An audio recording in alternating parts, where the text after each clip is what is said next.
আজিকালি সকলোৰে হাতে হাতে মোবাইল। এই দৃশ্য এতিয়া যেন প্ৰত্যেকৰে ঘৰত তেনেই সুলভ। মোবাইল চাই চাই আপোনাৰ শিশুটিও খাদ্য খায় নেকি?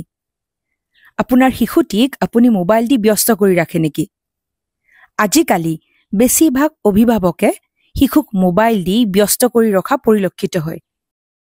এতিয়া শিশুবোৰৰ মোবাইল মেনিয়া, মানে মোবাইল নোচোৱালৈকে ভাতেই নাখায়। অন্য কথা নকওঁ, নিজেই অভিভাৱকে মোবাইল দেখুৱাই খাদ্য খুৱায়। ই অতি ভয়ংকৰ। অভিভাৱকসকলে বিশেষকৈ পৰ্যাপ্ত সুষম পুষ্টি প্ৰদান আৰু স্বাস্থ্যসন্মত খাদ্য অভ্যাস গঢ়ি তোলাত ধ্যান দিয়া উচিত। শিশু এটিয়ে খাই থকাৰ সময়ত কিয় মোবাইল নাইবা টিভি চোৱা উচিত নহয়? খাদ্যৰ সময়ত টিভি চোৱা বা মোবাইল ব্যৱহাৰ কৰিলে শিশুৰ মনোযোগ তেওঁলোকৰ ভোক লগা ইংগিত চিনি পোৱাৰ পৰা আঁতৰাই নিব পাৰে, যাৰ ফলত অতিমাত্ৰা বা কম খাদ্য খোৱা হ'ব পাৰে।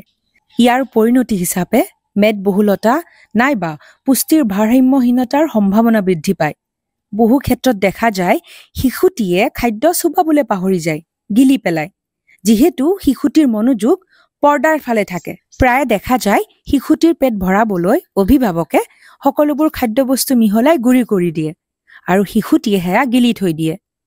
খাদ্যৰ সময়ত শিশুসকলক কেৱল খাদ্যৰ ওপৰত মনোনিৱেশ কৰিবলৈ উৎসাহিত কৰিলে মননশীল খাদ্য অভ্যাসৰ পোষকতা হয়, যাৰ ফলত শিশুসকলৰ ৰুচি আৰু তৃপ্তিৰ প্ৰতি সজাগতা বৃদ্ধি পায়। পৰিয়ালৰ সদস্যসকলে নিজক মোবাইলৰ পৰা দূৰত ৰাখি একেলগে খাদ্য গ্ৰহণ কৰা উচিত। পৰিয়াল হিচাপে একেলগে খাদ্য গ্ৰহণ কৰিলে শিশুৰ মাজত আত্মসন্মান বৃদ্ধি, মৰম আৰু শৈক্ষিক প্ৰদৰ্শন উন্নত হোৱাৰ মাজতো ইতিবাচক সম্পৰ্ক আছে। আচলতে কি হয় জানে?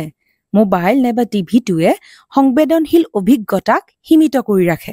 অভিভাৱকসকলে এয়া নিশ্চিত কৰিব লাগে মোবাইল চোৱাতকৈ শিশুসকলে যাতে বাহিৰত খেলাৰ সুযোগ পায়, কাৰণ যেতিয়া খেলিব তেতিয়া ভোক বৃদ্ধি হ'ব আৰু ভোকাতুৰ শিশুৱে মোবাইলৰ অবিহনে খাদ্য খাব।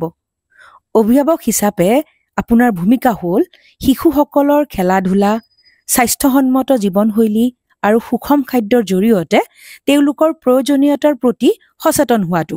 অভিভাৱকসকলে নিজৰ শিশুটিৰ কাৰণে এখন ৰুটিন বনাব লাগে, কাৰণ ৰুটিন অনুযায়ী যেতিয়া কামবোৰ কৰিব তেতিয়া শিশুটিয়ে টিভি নাইবা মোবাইল চোৱাৰ পৰা নিজক দূৰত ৰাখিব পাৰিব।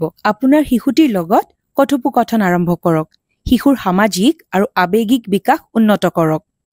বহু অভিভাৱকে নিজৰ মোবাইল ফোনত বহুত সময় কটায়, সেয়েহে এনে ক্ষেত্ৰত আপোনাৰ ল'ৰা-ছোৱালীক মোবাইল ব্যৱহাৰ নকৰিবলৈ ক'লে হয়তো কোনো লাভ নহবও পাৰে, কাৰণ ল'ৰা-ছোৱালীয়ে সদায় পিতৃ-মাতৃক অনুকৰণ কৰে।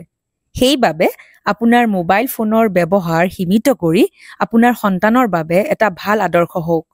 আপোনালোকে ফোন, লেপটপ দূৰত ৰাখি সন্তানটিৰ লগত সময় কটাওক।